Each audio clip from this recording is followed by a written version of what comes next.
The Edmonton Oilers are playing Hitchcock hockey, very close, low-scoring games, and they're winning most of those games under Ken Hitchcock since he took over behind the bench for Todd McClellan. What is Hitchcock doing?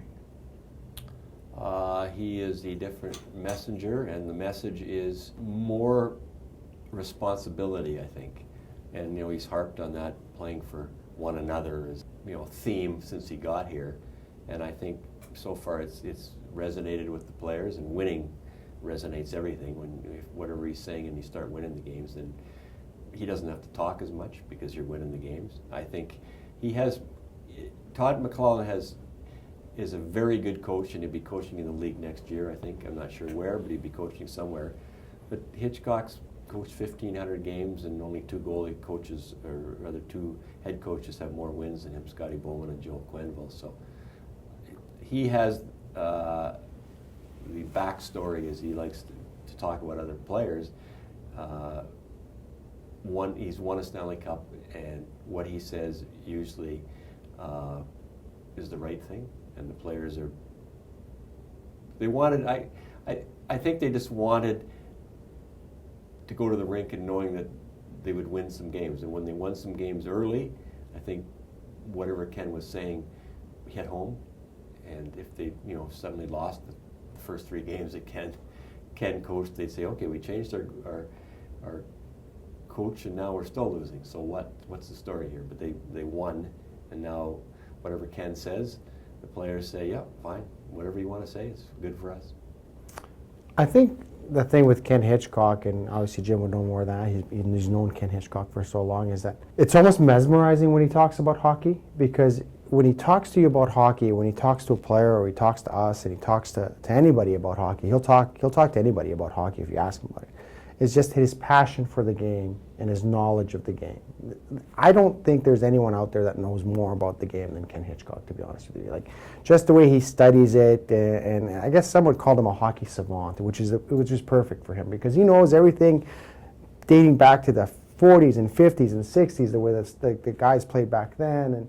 And so when he tells you something as a player, he tells it to you because he wants you to be better. He wants you to be a better player, and he wants you to be a better player, and so that therefore you have a better team. And I think what the message the players get is, this guy knows what he's talking about. Very first thing, as soon as he talks to you, as a player or as a coach or as anybody, this guy knows what he's talking about.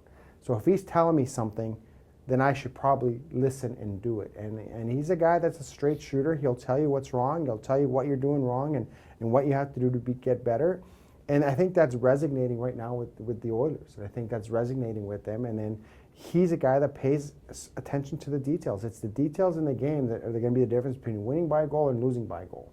And right now, he's telling the players, this is the attention to detail that you have, and this is how we're going to win hockey games. And it is going to be defensive, kind of structured hockey that we play well in our own zone, and then we go from there. And I think that's the situation that the Oilers find themselves in now. But the players realize that this guy wants to make them better, and they're taking that message and they're taking it to heart, and they're going to do whatever it takes and whatever Ken Hitchcock tells them they have to do to get better. And the fact that they're getting results as he's taken over is only going to strengthen that message and strengthen that resolve for the players to want to do that. And it's a fresh voice, it's a new voice, but it's a very educated voice. And so when he tells you something, you don't question it. The players don't question Ken Hitchcock. They just take that message and say, well, if he's saying it, if he's thinking it, if he sees it, then it must be true. And I think that's what we're seeing right now with the Edmonton Oilers. And I think he has a good book by now of all the players, too. I think he knows so many people in the league. He actually knew more about Koskinen than I did, because he made sure he phoned Sergei Zubov, who played with him in Dallas, who works as an assistant coach in St. Petersburg, and said, what's the story on this guy? So we knew that. I think he's talked to Mike Modano in Dallas about Connor McDavid. Mike was a star and turned him into a 200-foot player, and I think he's looked at what Mike remembers from that. And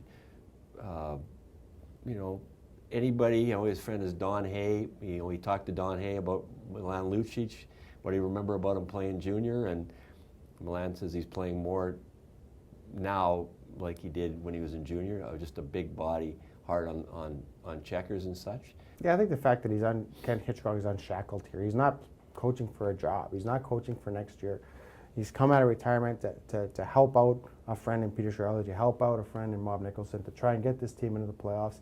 He knew the Oilers really well. He knew the players, and he knew what would have to be done to get them there. And I think he's doing that right now, and he's implementing what he told Peter Chiarelli that he needed to do to get this team there, and it's working. And it's working because Ken Hitchcock is the most knowledgeable hockey guy around, and he saw what was not working with the Edmonton Oilers, and he saw the personnel they had, and he said, if you want to get to the playoffs, you have to do it this way. And I think that's why it's working right now.